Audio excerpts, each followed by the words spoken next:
And I'm pretty sure Tim wins, having 6 kids and an ag business and being a farmer and not having adequate internet and cell service, and his daughter asking him if he had enough oomph to even do a Zoom call this morning.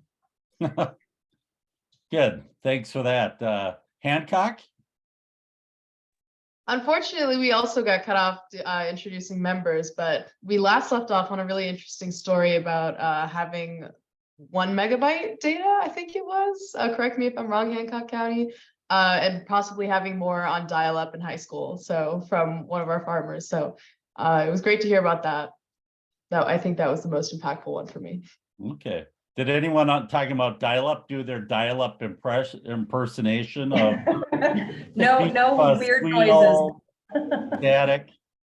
We thought that was we're done with that, but apparently not in some places. How about McLean County?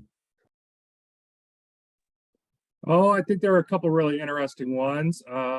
It was shared with us that somebody actually has the RV version of Starlink, which I didn't even know was a thing. So that was an introduction in that entire world. I think Deanna shared that with us, as well as another thing that I thought was very interesting was that Casey Peterson from the Bloomington Economic Development Council had internet broadband out in the rural parts growing up, and his entire family was in tech. So that made a lot of sense to me, and I was trying to piece those together. And then when he said the tech piece, I was like, that makes so much sense to me, because we just recently got it where I live here not that long ago, but to have it back in the 90s was just amazing. And the rural broadband in the 90s is just stunning. One, the United States has a very interesting setup. We had at one time thousands of phone companies, and then the big boys kind of gobbled them up and became the Bell system. But there was always a fair number, especially in the Great Plains, of either cooperatives or privately held family-owned companies that operated through in many ways, the largesse of the federal government that provided supports to these companies to serve rural areas. And those folks who are served by the smaller companies were generally way ahead of those served by the big companies in the rural areas. That local cooperative, of course, invested in their own community. A telephone company owner who sits at the coffee table at 7 a.m. doesn't want to hear about bad telecom services. So they're motivated to have kind of state-of-the-art services. And so whether it's rural DSL or rural fiber to the home, those small telephone companies have really been good community partners through the years. Let's go to Ogle County. I can speak, but I just want to make sure I got permission from the Ogle County group, unless you guys want to go. No, they need to do it, Robbie. I know, this is my struggle. That's just my struggle, Bill. I said that to ignore. I know, you're training them to be bad puppies, they got to do the work. So my wife provides training for CASA, for volunteers that are going to be court-appointed advocates. And when she tries to get on to share a video or whatever from home or whatever, it doesn't work. Mm-hmm. So it's amazing for as populated as we are in this area that we do not have service everywhere, and so you have to go somewhere else to provide those trainings. Yeah, and we just can't do that in this day and age. So right. That's one example. Okay, good, thank you. And last but not least, Schuyler County. Yeah, I'll go, Bill. And we're so happy to be a part of this process. And I am so envious of those other counties where they have people sitting around in the room and they've got this great signal. And anyway, kudos to all of you. So for our broadband story, really, I think the thing that was most impactful for me was talking about telehealth for mental health. So we have a very rural population, and you know, in the outlying areas, it's really difficult for people to get to appointments, or, you know, to actually have the in-person services that are critical for their mental health journey. And so I think that's a really, you know, the telehealth part of it for us is a really important thing. So, and among others, there were lots of good stories, but that one was a good one. So. Okay, good. And as we know, that this is broadband development is really a sales approach, that you need to gather the stories, gather the data, make the case, both to your community leaders, to your community as a whole, and to broadband providers. So collecting these stories, remembering these stories, sharing these stories, I think is really an important part of the process. And later on in the program, Adrienne and Deanna will do kind of a joint presentation around community communications. It's really an important part of this process. Good. For those who were at the meeting in Bloomington, I'm going to apologize because some of this is going to be repetitive, but they say the human has to hear something 7 times to really know it and understand it. And so this will be maybe your 2nd or 3rd or 4th time based on some of our session application process meetings and so on. But I'll go through this and then we'll do a broadband 101. And through this program, your knowledge of broadband, how it works, the different technologies will really increase. Today, we're just trying to set a nice baseline of information to help your community understand what it is that you have and what it is that you might want in the future. Later in the program, we'll have a full day on fiber optic technologies and how those work and the costing and different strategies for that, as well as a whole session on wireless technologies the following week.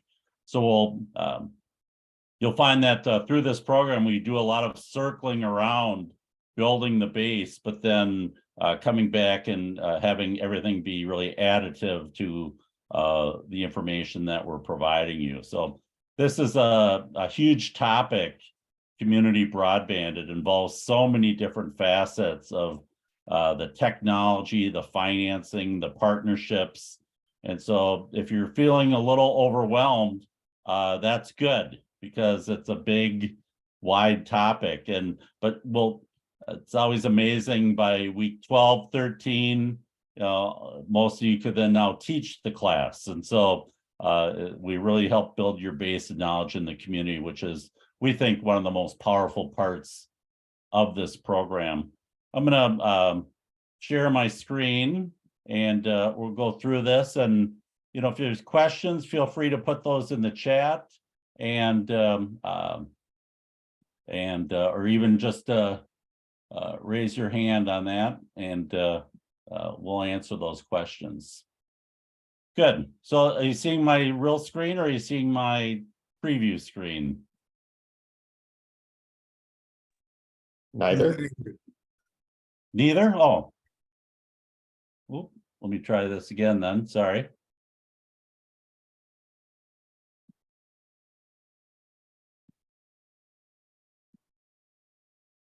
There we go. There we go. And get to that. Good.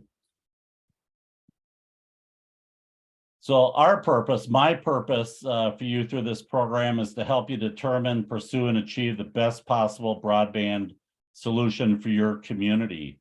And that's going to be a different solution in every place based on your demography, your terrain, your availability of broadband provider partners, the kind of strategies that you decide, the community commitment and vision.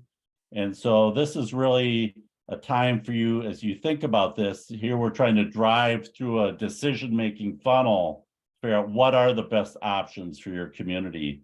At the end of this, you won't have a big 300-page report.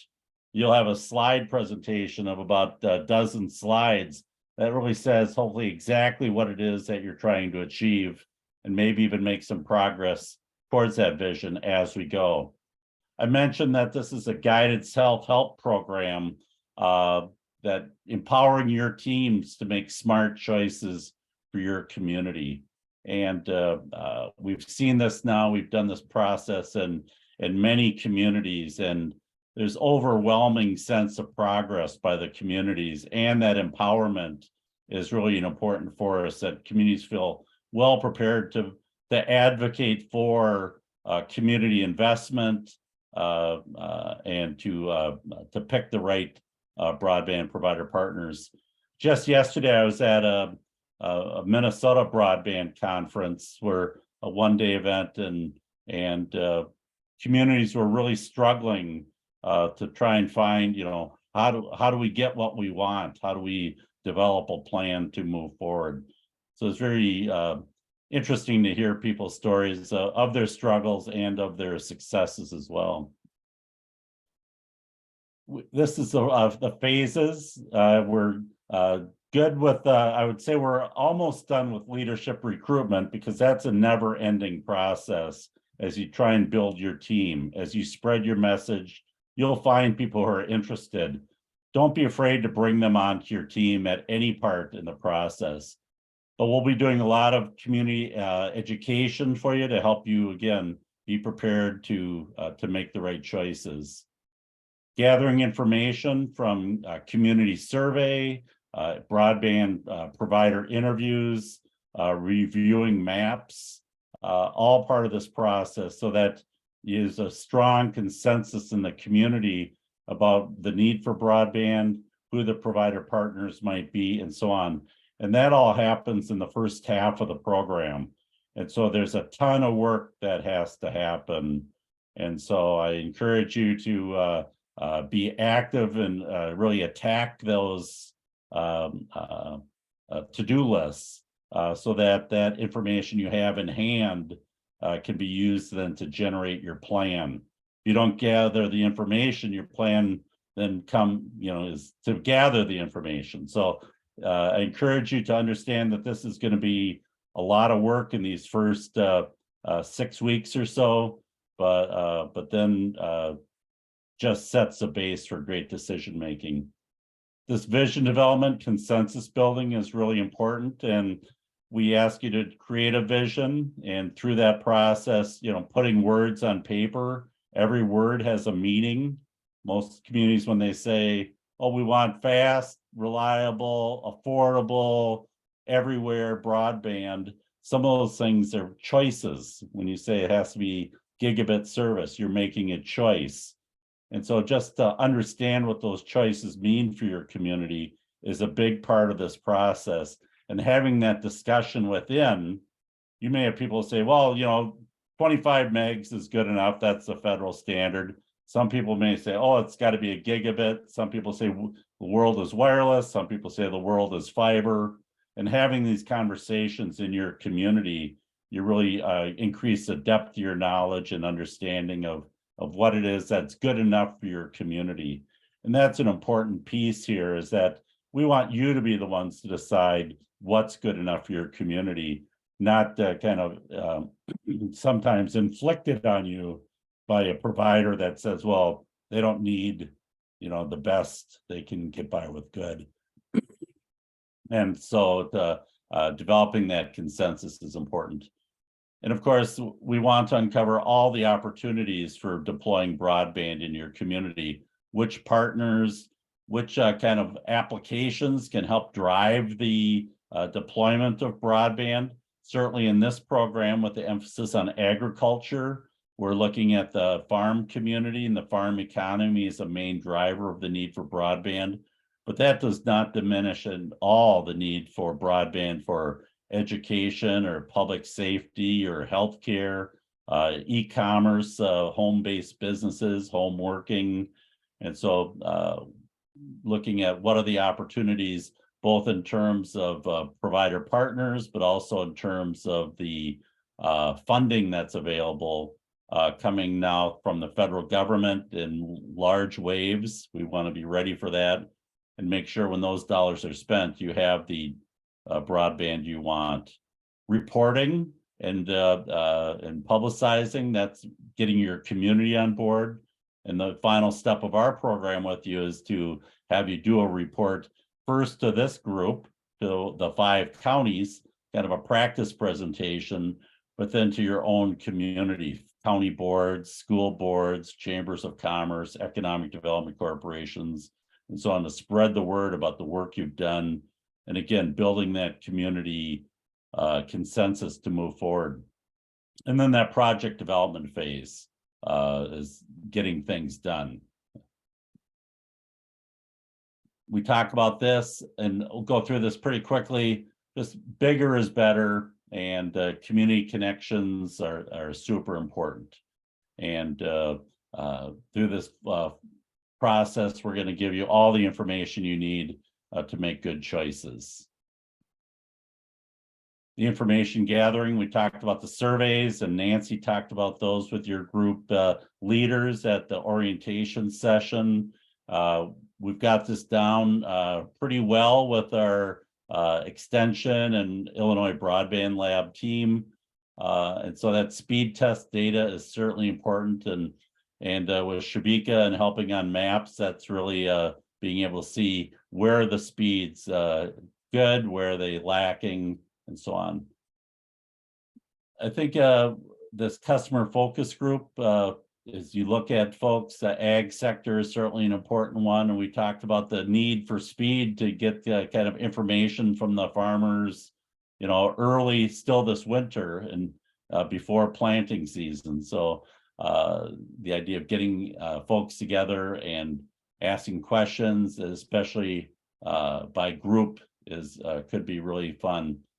I'm going to be in Illinois the week of March 13th, so we want to schedule some meetings in your community, and that could be a community presentation, that could be just a meeting with your team, however you want to do that. Some communities have broadband summits, where you bring in your providers and ask them to present about what it is they provide, or prospective providers.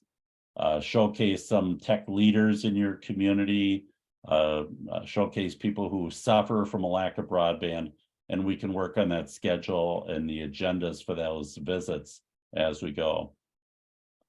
Provider interviews, we have questionnaires that you can use to help guide the discussion. Usually those are pretty informal. I encourage an informal nature to begin with. You're really kind of doing informational interviews. It's not a technical review, or and so one of our guest speakers often says, well, a lot of things could be solved with coffee and a ham sandwich. And so that's kind of the setting for those meetings to begin with. And then maps and tools. I mentioned Shabika. We've got our Illinois State University data sets, the speed test data, grant eligibility mapping, and there are some new FCC maps, but then in some ways they're quite limited in terms of the public use. So we'll have to navigate that new environment with that. Just checking the chat here. There we go. This vision development, I talked about this. Taking the time for the hard conversations really will help when you get to the decision making further down the road. The opportunities, what are the best opportunities for provider partnerships? Selecting your partners is really the most important task. So it's who are you going to be I always say that this isn't a prom date, this is a marriage. And so the infrastructure lasts 20, 30 years. And so that's when you partner with a provider, you're kind of stuck with them for a long time. So making sure that that is a provider partner you want.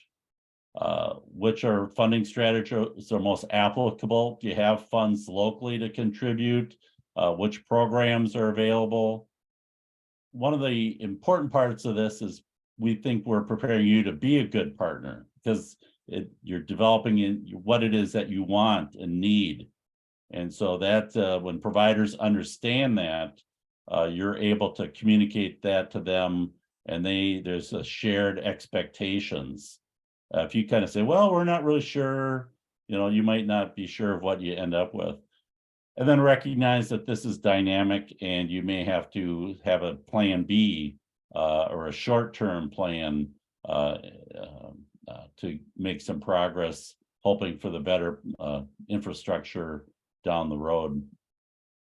The report to the community, sharing that vision, identifying those community objections early on.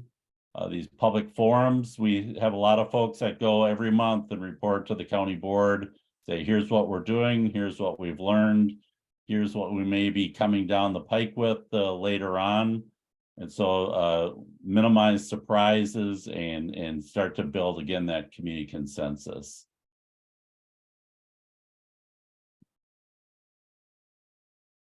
We've had communities solve their broadband problems halfway through the Accelerate program.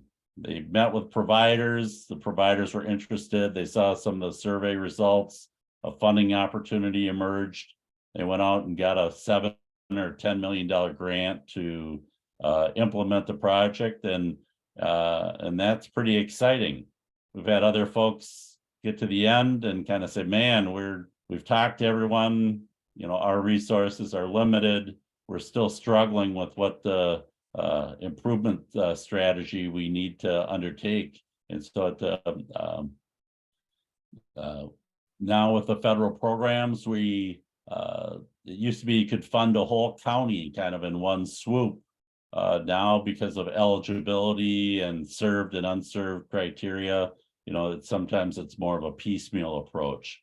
And so one of the things that we're going to get through this program for you through the Wireless Research Center, one of our partners, is kind of a wireless analysis of your counties and which technologies will be most appropriate in which parts of your county. If you're on the plains, that's one technology solution. If it's more hilly and wooded area, that would require different kinds of wireless solutions. And so we're going to be providing that to you towards the end of the program, and that should be really interesting to see how that plays out. That's a new element to our program, so we'll have to see. And then timeline vendors and provider announcements. We've worked with some communities and they're working, and they think they have a provider partnership, and suddenly the incumbent says, hey, we're here, we're ready to do this. And so then you have some choices to make. The local politics, of course, always exciting and fun in terms of when you're asking for dollars, grant cycles. The state of Illinois could announce something, got to be ready. It's a 60-day window, or staffing resources. And we've had staff start with us, and then halfway through the program, they take a new job or get sick or something. And so just making sure you have some good plans for continuity is important. And that's why community leadership is also so important, not just to rely on staff. When we think about the schedule, every week we have one or two topics that we focus on. And here we are on week 1. Broadband 101 is coming up next. Nancy's going to talk about the surveys next week. After that is Shabika, and our ISU folks are going to be talking about broadband mapping. We'll talk a little bit about provider interviews and how to do that week as well. And as you think about your team, you may have some people working on the survey intensively. Other people may want to take the lead on the provider interviews.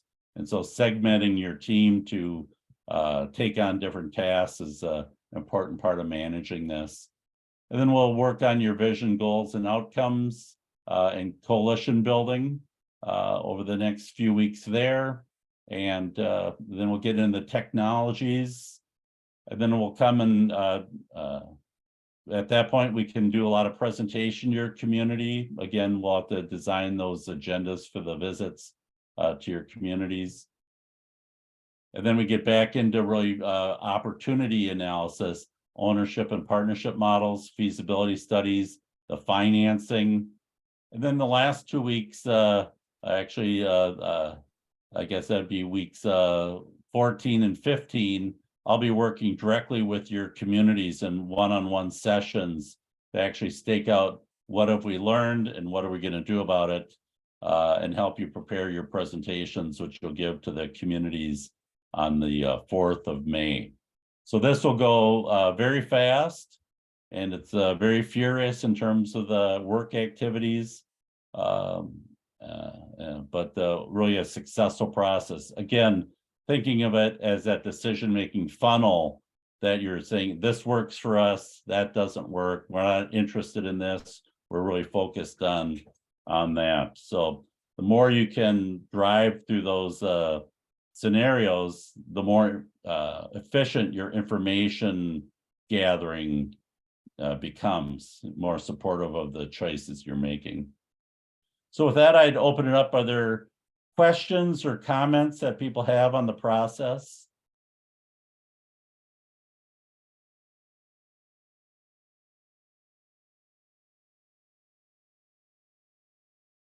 Skylar, any questions? No questions. I just want to say I'm so impressed with the thoroughness of the process, and there's a lot to be done. So thank you for walking us through that. Yeah, and some communities I've worked with, they've worked on broadband for a year, and they come together once a month and they essentially have the same meeting over and over again, that, oh, broadband is bad and our provider is terrible and what are we going to do? This really helps systemize the process and speeds it to give you the momentum you need to really make something happen. A county board that gets a monthly report that says, well, how's the broadband committee? Oh, we're meeting. There's always going to be something that you can report. Completely agreed. This is the spark that's going to help us get organized so that we can really be ready and take action. So thank you. Good. Hancock County, any questions or reaction to that?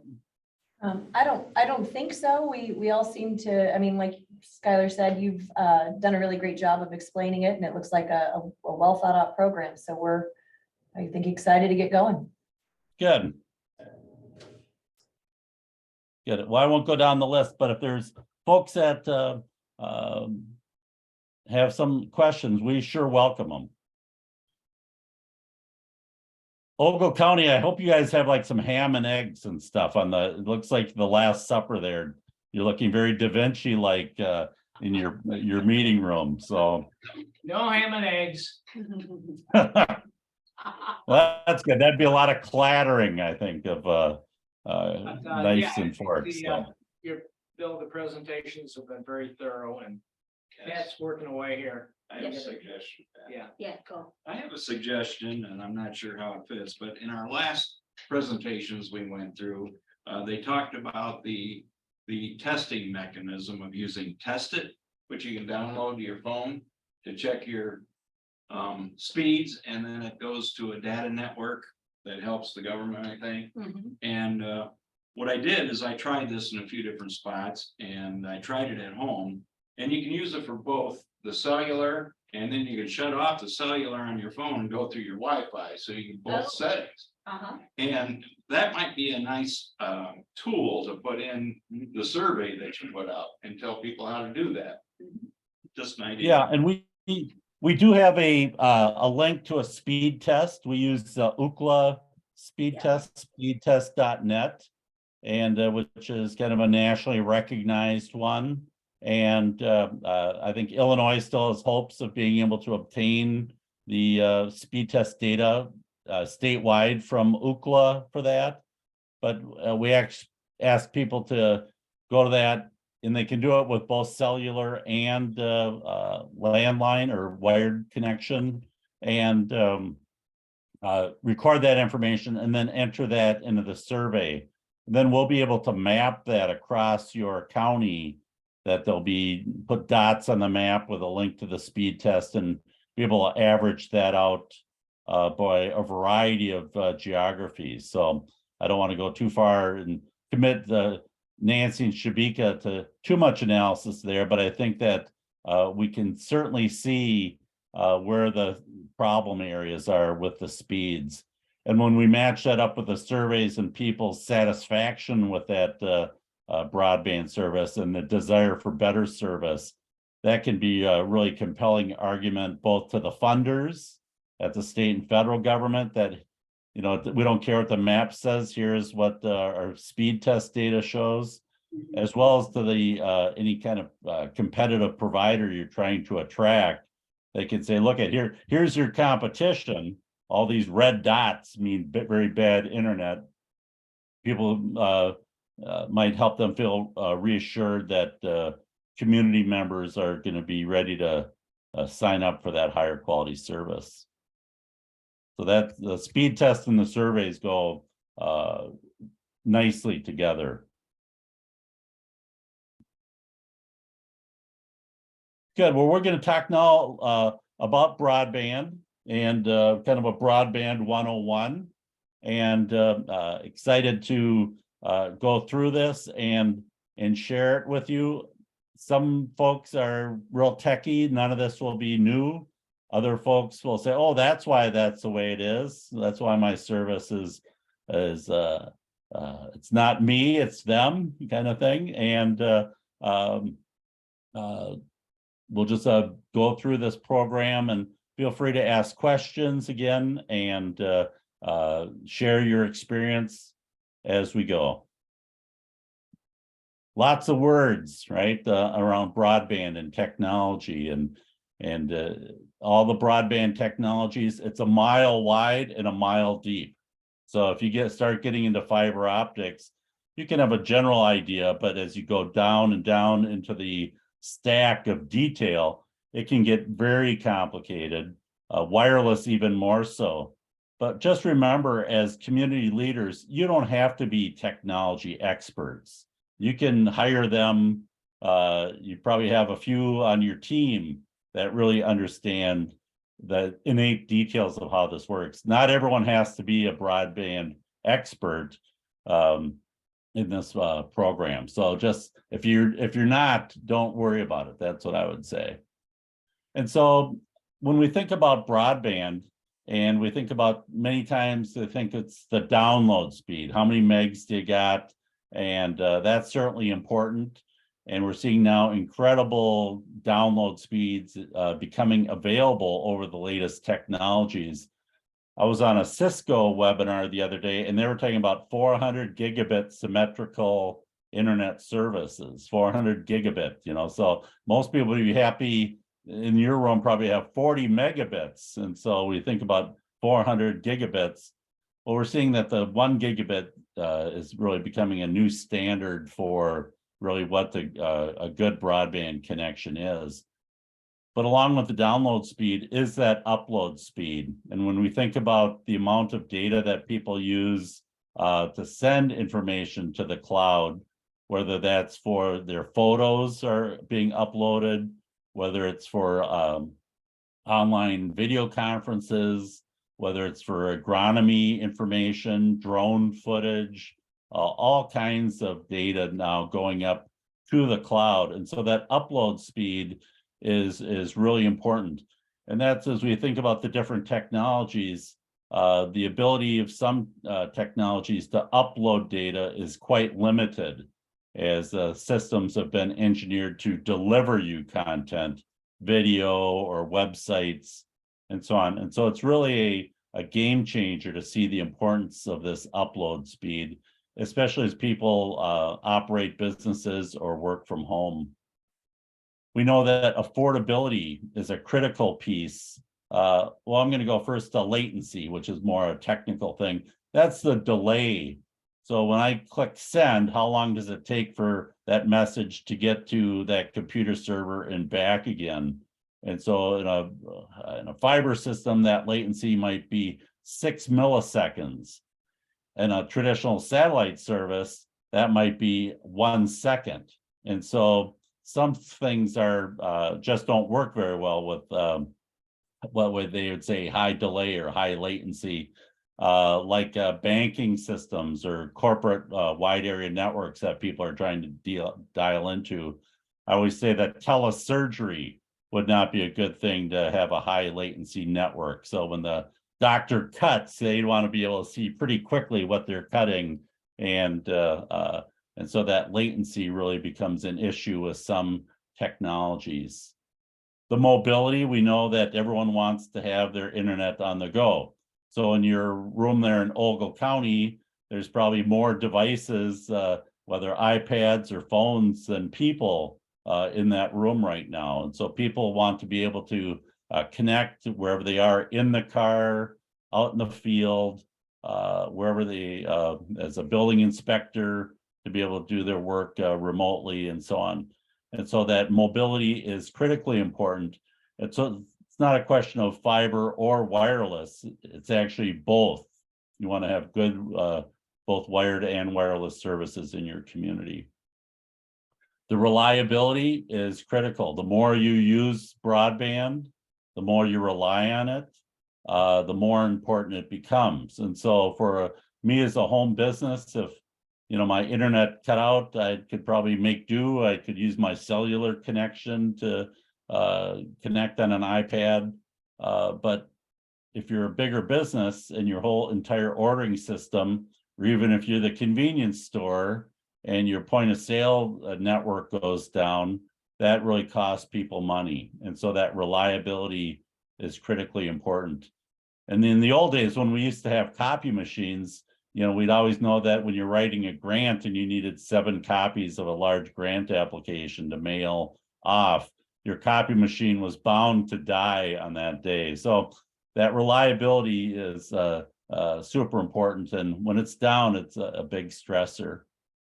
And then affordability. Obviously, we've got in any county in the United States, there's a certain percentage of people whose budgets are stretched.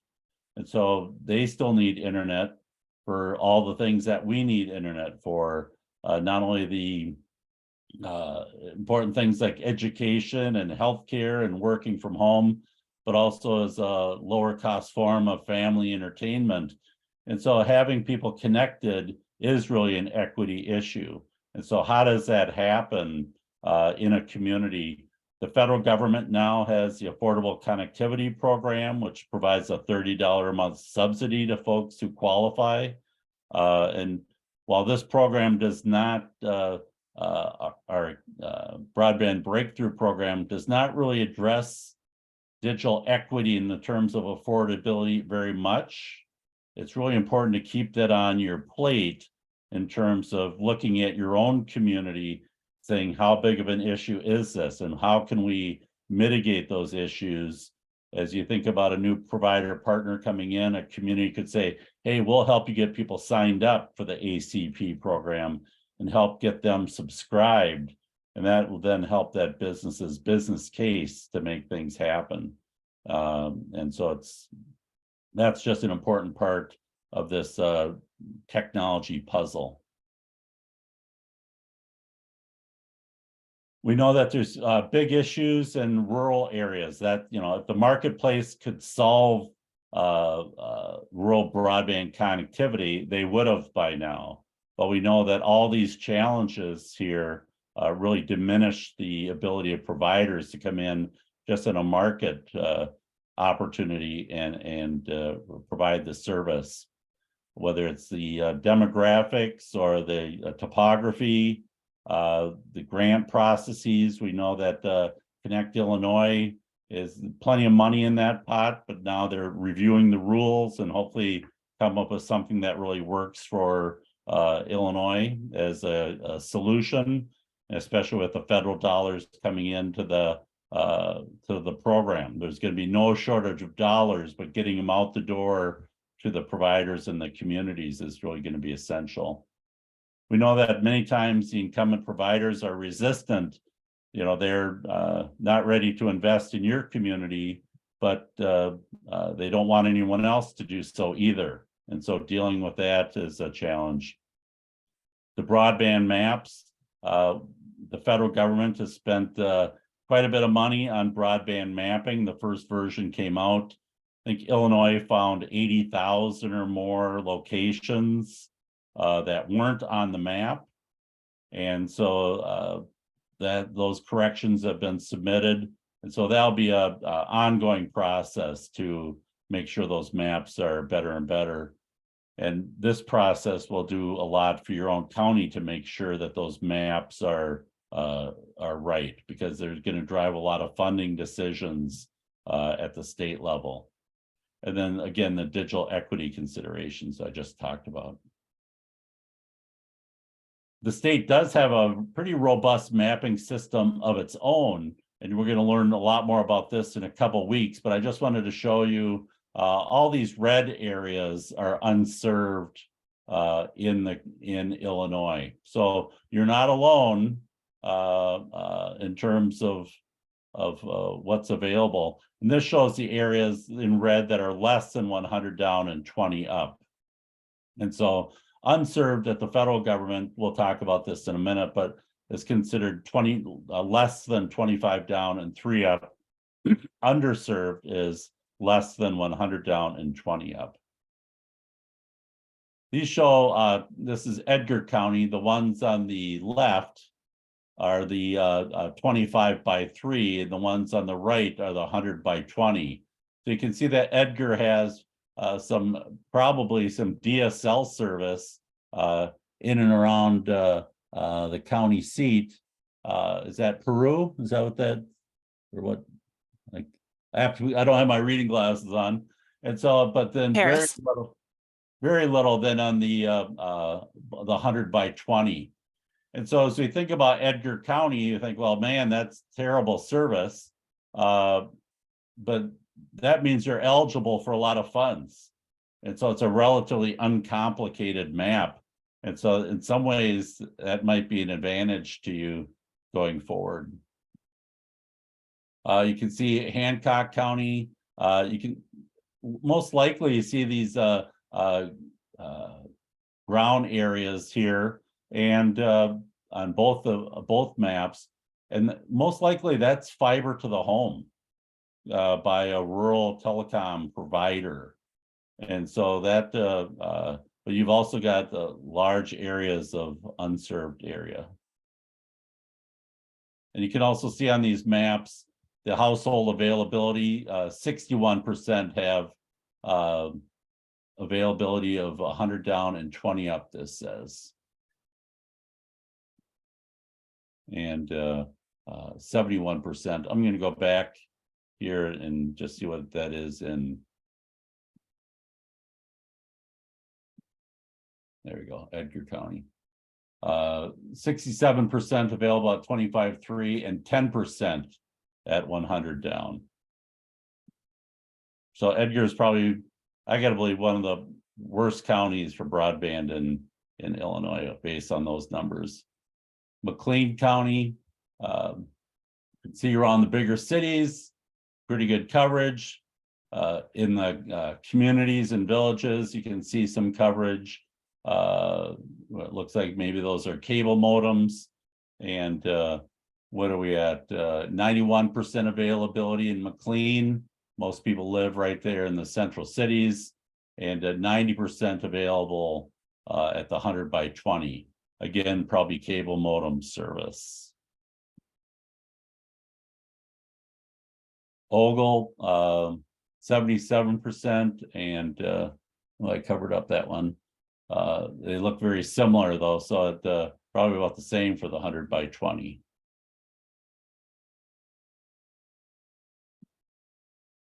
Schuyler County looks like a good provider there in that western edge.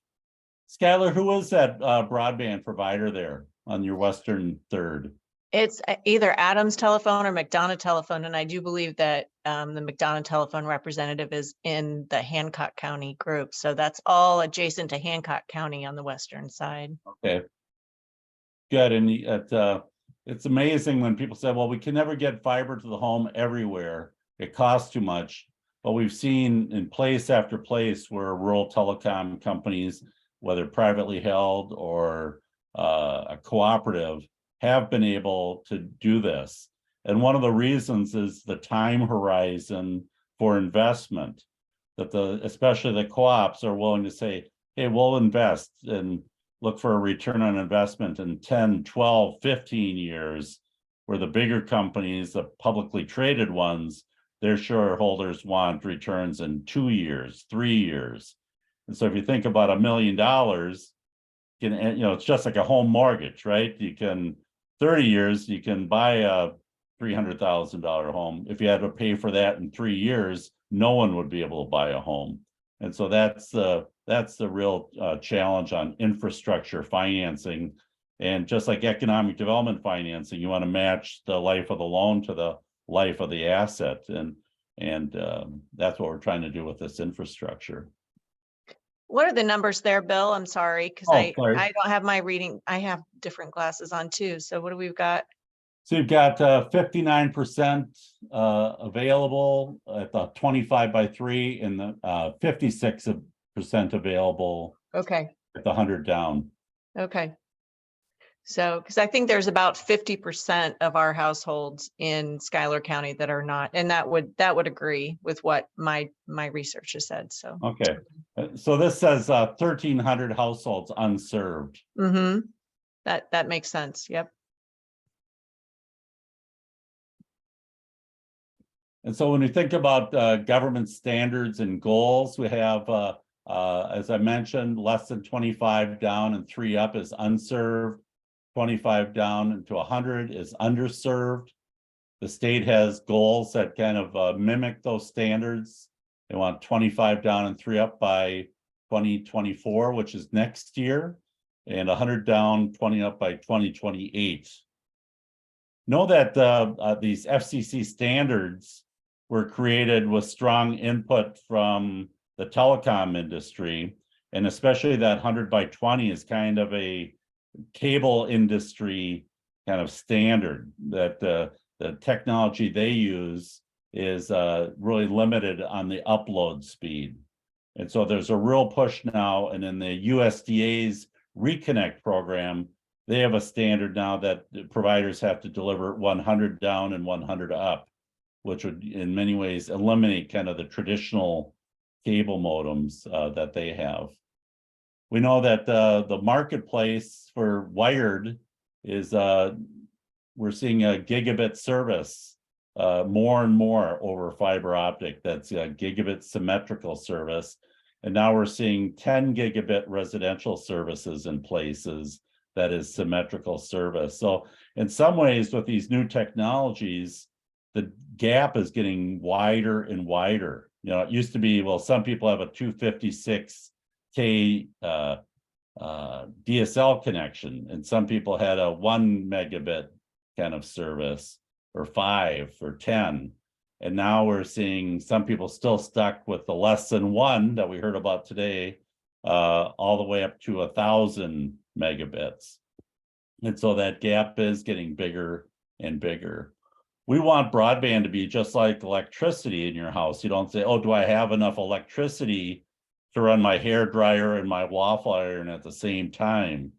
You know, and if you can't, then maybe you need to call your electrician. You could get that fixed, but you can't create your own internet network. And so, but we want that internet to meet the needs of anywhere in your county to do anything they want with that. We know that some of the bigger companies like AT&T, they're ready to abandon their copper networks. They want to, especially the ones that have wireless services. And so AT&T would just as soon not offer internet service over their copper lines because they know they just can't meet the demands of their customers. And so you cannot get a new DSL account from AT&T. We're also seeing now this fixed wireless service really improving. Fiber fed fixed wireless towers can easily do 100 by 50. We see claims of gigabit wireless service emerging now. So we'll see how that all goes. A lot of that is dependent on distance and so on. We're also seeing now the big three, AT&T, Verizon, T-Mobile, offering particular home service, where it's more of a fixed wireless service where you have an antenna on your house that's going to deliver a pretty good broadband connection, depending on how close you are and certainly better than a 1 megabit connection in any case.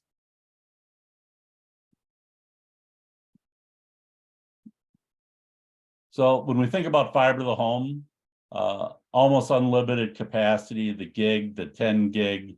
As I mentioned, I was at that Cisco event. They talked about 400 gigabits, symmetrical, both high speed up and download.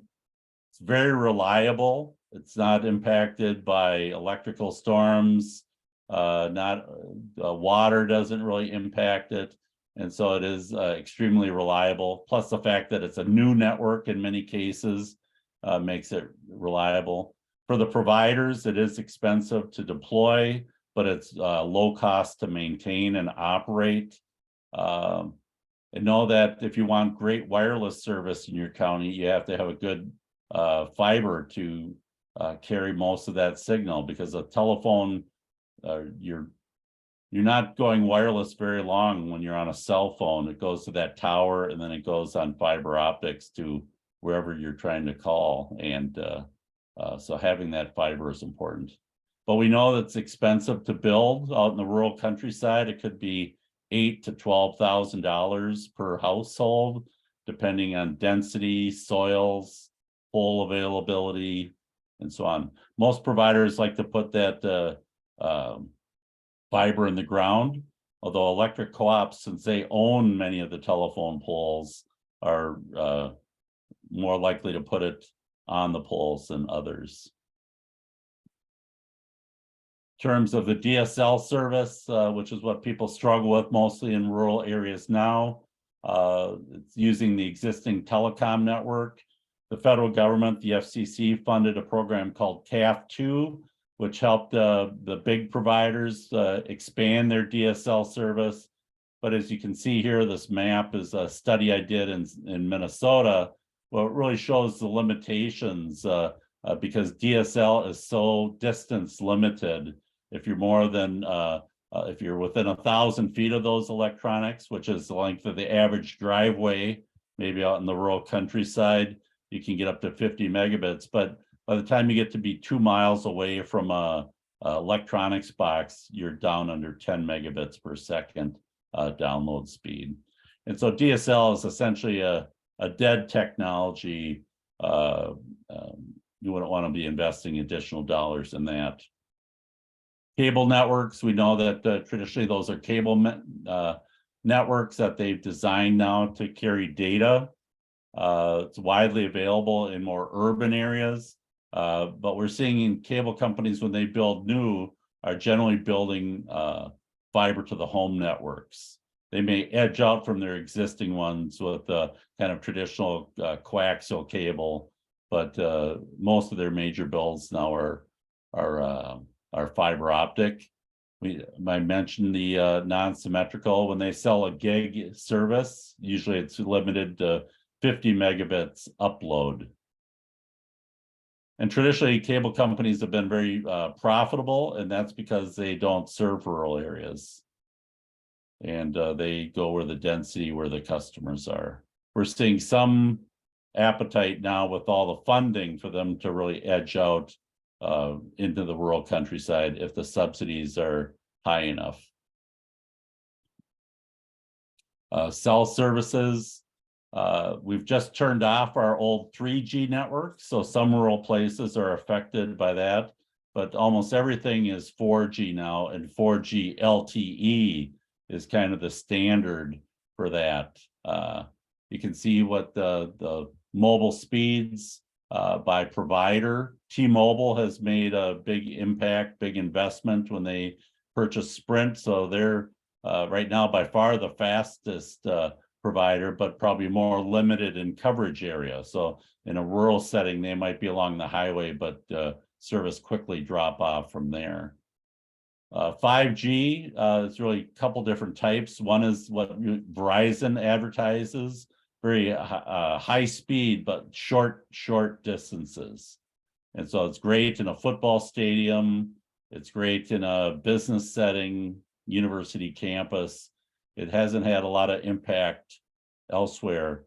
And so that what they market as 5G is not really the 5G technology, but it's more of a marketing term.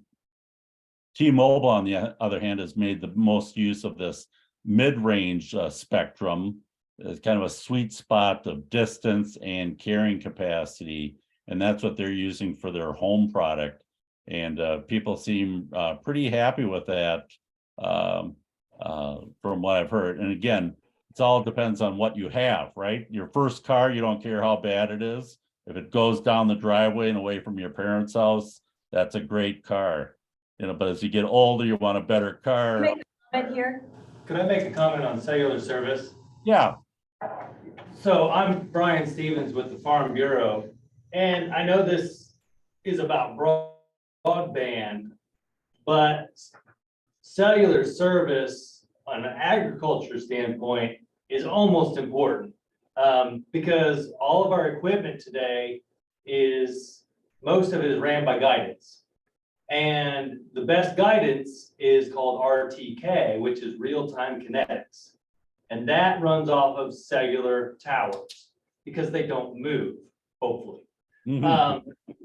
The rest of our guidance is available through satellites, and that's good enough for some things. But your precision technology, like your planting, and then your spraying and other passes post-emergence rely on this better guidance. And that relies on good cellular service. And there's a lot of places in this county, in Hancock County, we don't have good cellular service. So, I mean, like I said, I know this is about broadband, but cellular plays a big role in agriculture too.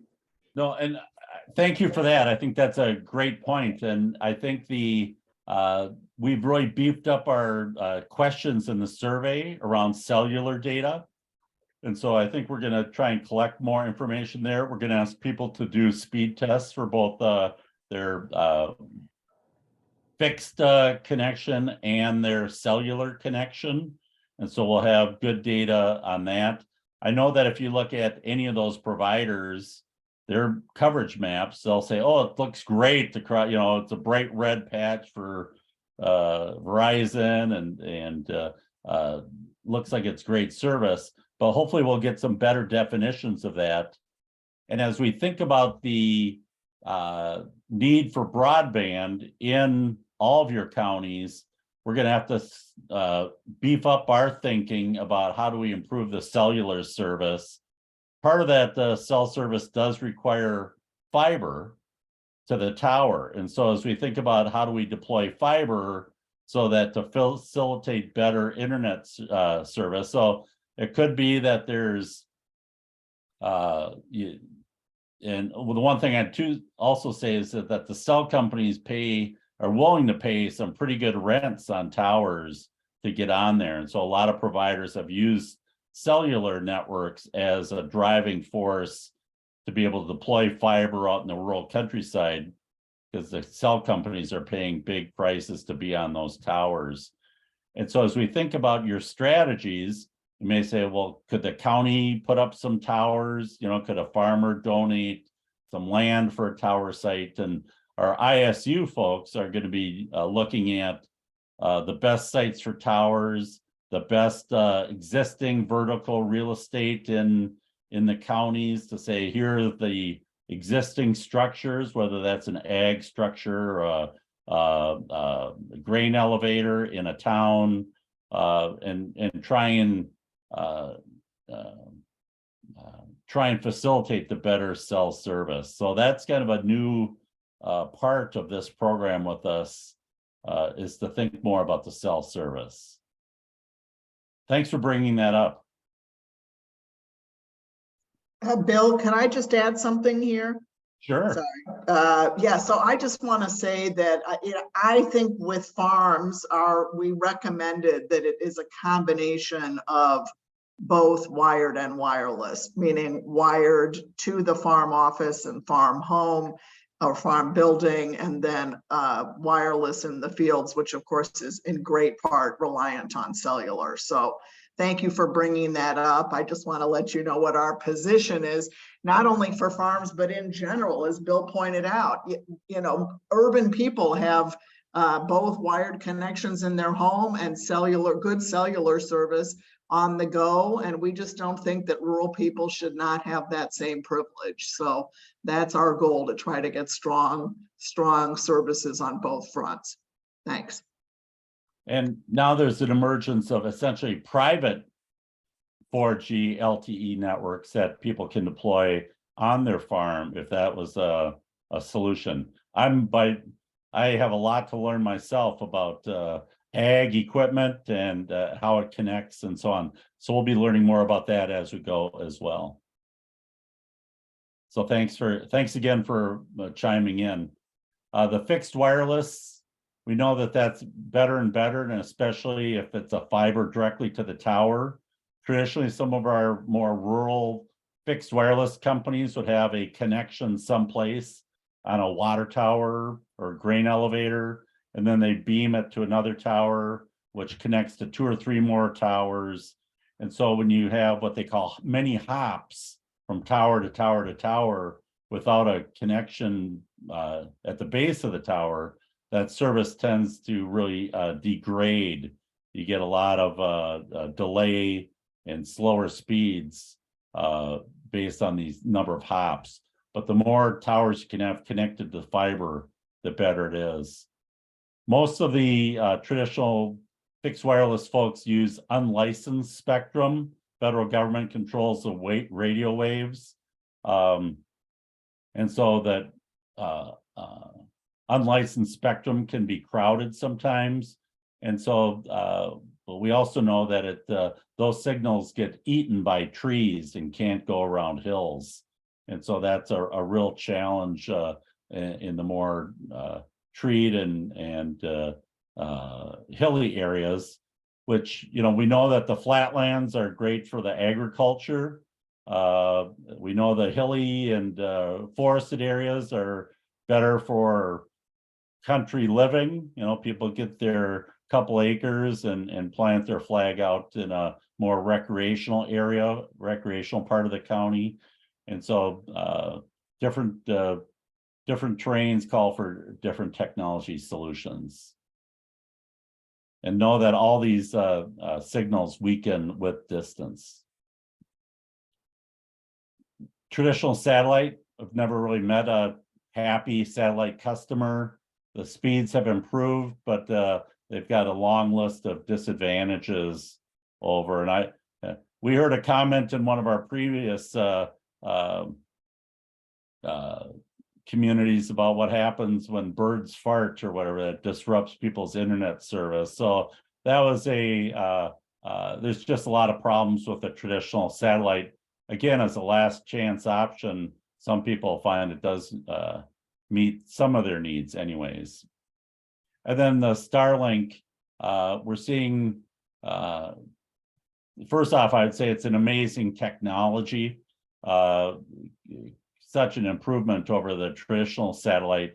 The latency is lower, the speeds are higher, but we do know that there's a waiting list, the prices are relatively high, and you need a big clear view of the sky for that. And so it doesn't work very well in a wooded area, but it does work pretty good out on more of a prairie setting.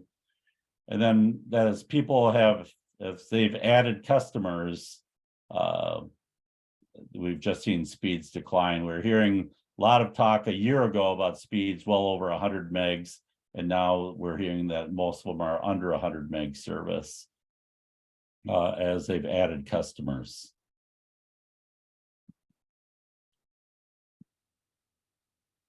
So here's what we'd hope that, well, before I do this, is there any questions or comments on the technology?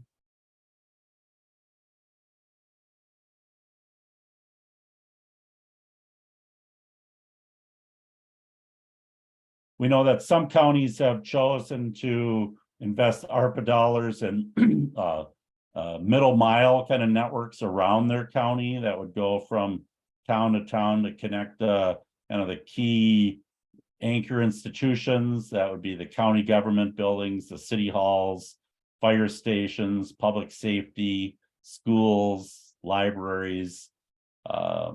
and hope to use that as a basis for encouraging rural providers to go out and serve that last, put in the last infrastructure to the end users, small business and residential users.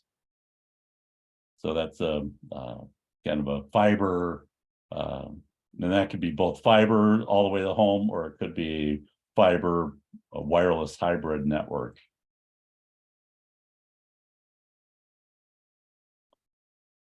Good. So in terms of the your break outcomes here for the program, you know, ideally we find that you have a fully implementable project with identified provider partners and a financing plan.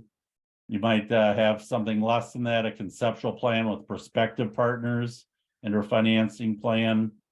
You may decide that you need to dig deeper. You know, if no provider emerges, if you don't have a solution that seems to fit, that you can't really attract the investment, you may need to do a more deeper dive with a feasibility study to hire a broadband consulting firm that has engineers and financial business analysts and so on to help you design that plan and figure out how much money do we actually need to put in to a network.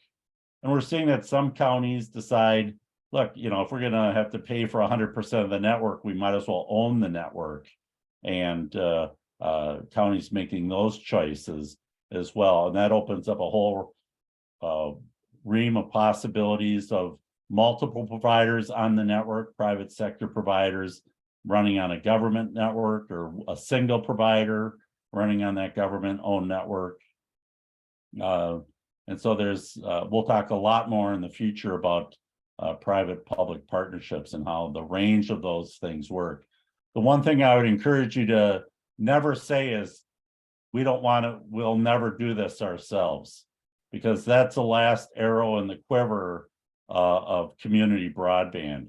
Failing to attract a private sector provider to come in and be your provider, you know, you want to make sure that your incumbent provider never feels quite so comfortable as to think they can just deal with this on their own time frame. You want them to feel some discomfort. There's never enough market for one good provider, but we find there's usually a market for 2 or 3, that once somebody comes in and invests, then incumbents say, hey, we need to protect our market share, and now we need to invest. And so that's a challenge. And then you could decide just to do nothing and wait.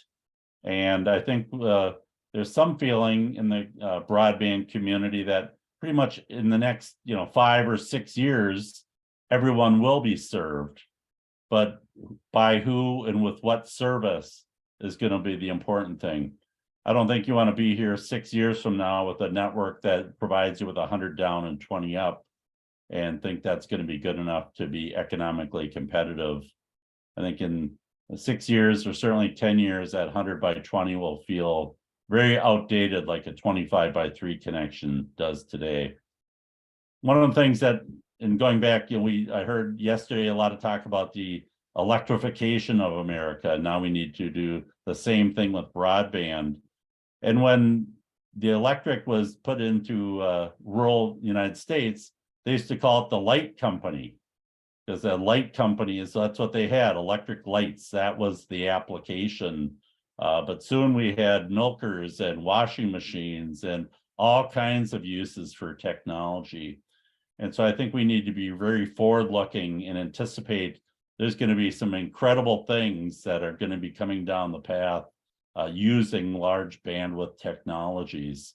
And so you don't want to be 5 years from now in the same place you are today, thinking our broadband networks are insufficient. There's been, over the last few days, conversation, the incumbent providers, they say, well, we don't want to have any overbuilding, because that would be a big waste of government money that would introduce competition into rural areas. But now people are kind of fighting back and saying, well, we don't want underbuilding, and that's building insufficient networks for tomorrow's purposes. And I think underbuilding is the example of that is that CAF2 map I showed you with all the little red circles that showed most area unserved. That was a great example of underbuilding broadband networks that aren't sufficient.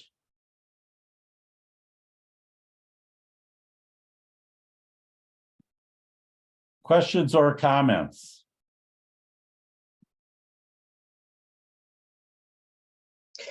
You know, Bill, I just want to just reiterate too, I think especially for the agriculture community, as we look at the Internet of Things, you know, and that's kind of the new thing that we talk about, you know, that whole homes are actually connected to the internet when you think about what's needed in order to drive that. So I would just, especially in the agriculture community, and I did have one of my team members that mentioned that she did, that their farm, they actually do have a fiber signal to their home, but then in order to overcome poor cell service, they beam a signal to their barns so that they can get Wi-Fi at their barns, so that then they can use that Wi-Fi when they don't have good cell service, and they use it to run their cameras and a different, you know, a number of different things. So, you know, there's synergies there with cell and, you know, a broadband that we have to find to really balance what's going to be the best for each of our counties. So. Yeah, and our wireless research center folks that are participants are really expert in all those wireless technologies. And so they will be, again, preparing some document that we think is going to be very helpful to you as you think about this, to understand kind of, especially in the ag economy, what are some of the options for connectivity on the farm. And so I think that's going to be a really interesting piece of this. And I think that's why, you know, it might be that you want to start creating a little ag tech committee in your counties, and maybe the Farm Bureau could sponsor those. Maybe they exist already. And I know that obviously John Deere probably has their technology group, and those red tractors have another group, and but it'd be interesting to get some folks together. And maybe that's when I talked in earlier about information gathering in the focus groups, you know, that would be really important to so that you have a great understanding of what needs to happen to be the most successful in your counties. And that'd be really interesting because I'm a city boy, so I have a lot to learn about precision ag and the reliance of technology on that. I do know that there's a ton of information online in terms of companies and vendors, and if you guys have local companies that are really tech savvy, ag tech savvy companies, we can find a spot for them on our agenda, and it'd be great to hear, you know, from your local experts who are engaged with you on this about, you know, share with the other communities. So feel free to recommend that because we'll definitely take you up on it. One question I have, we talk a lot about speeds, a lot of issues we also have when it's uploading data or pictures or streaming or whatever is we've got data caps. So we may have decent speeds, but then we have a data cap that we use that up in the first half of the month, and then we're throttled back. Are the new technologies, are there data caps with that, or is it more unlimited? You know, so the most companies that have fiber networks don't really have data caps, or if they do, they're so high it doesn't really matter. But we know, especially on cellular plans, we know on the satellite plans, that the data caps are real and punitive, you know, in terms of pricing. And so that's why some people in the rural areas, they might have a slow traditional satellite service, but they don't charge you for data in the middle of the night. So people upload their or download all their software updates using that satellite service at night, so they can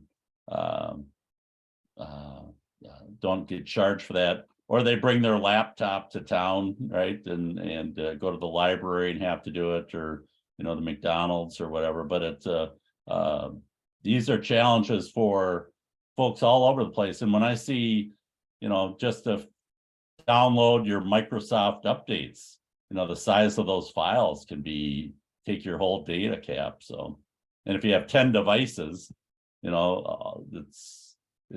it's a real punitive idea to have these, that these challenges are real. So we know, there's people who you'll find in your surveys, people are paying $300, $400, $500 a month for connectivity. So we've got about 10 minutes left. And so we always, traditionally I don't usually talk this much. Usually we have guests for the first hour, and then you have your own meeting the second hour.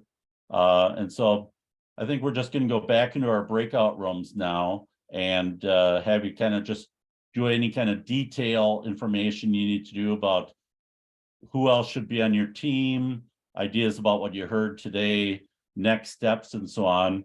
Maybe form that survey committee so that next week when Nancy's presenting on surveys, you're kind of well positioned to begin to implement that. That's one of the big tasks of this effort, is that community survey.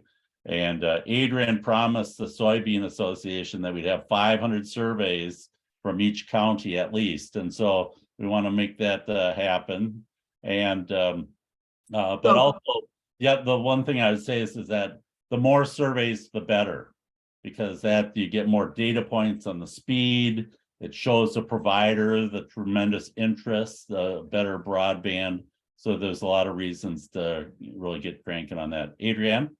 Yeah, I was just gonna say, I know Skylar doesn't have a lot of households, so you're gonna do the best job you can. And boy, if McLean can't get more than 500, I would be whipping them with a wet noodle. So I think the issue here is it's all dependent on your population size. We understand that it is an average, but we've seen small communities get upwards of 1,000 people, even if they have to go door to door. So as Bill says, the more the better. And I do want to tell you that Deanna is going to be sending out this survey after you all have set up and done things. And Nancy has worked with you to get underway. The Illinois Soy Association is going to be sending out the survey to their 43,000 members. If we even got 10% of people filling that out, and we'll be able to sort them by county, that would be extraordinary. So,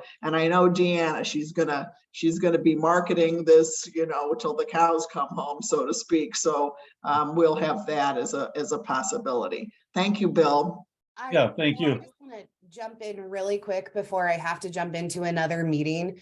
We talk about community, and, I'm a part of a rural community. We all are on this call. And so when you start to think about the people that need to be on your team, start to think about maybe some of those agricultural anchors in your communities, whether they be grain elevators or the local implement dealer. We have precision planting in our county, so start to think about some of those folks and how you can reach out to them and work with them. And I don't want doors to be slammed in your faces by farmers when you start talking about, well, could we put a broadband repeater on your grain bin? And so if there are certain questions you have, please don't hesitate to reach out to us. We will help you with that. I know we're going to have Bill Bodine from Farm Bureau speak to that because he's done a lot of work with that. But we just want to make sure that you are engaging the right folks in your community when it comes to those agricultural stakeholders. So, start to think about those folks as you begin to build your surveys and you begin to build your broadband team. Good. So we keep the rooms open really for as long as you want to meet. And so we know that some counties have met, take the entire hour plus for their meetings. Other ones are speedier, or they're meet at a different time. And with COVID, sometimes it's okay, we're gonna have quick meetings on Zoom, but then we're all going for coffee and talk about it there. So, so whatever your style is, that's okay with us. So Nancy, do you want to reopen the break rooms? And just go ahead and jump in there and meet as long as you want. And we'll see you. We'll be in touch. Looking like everyone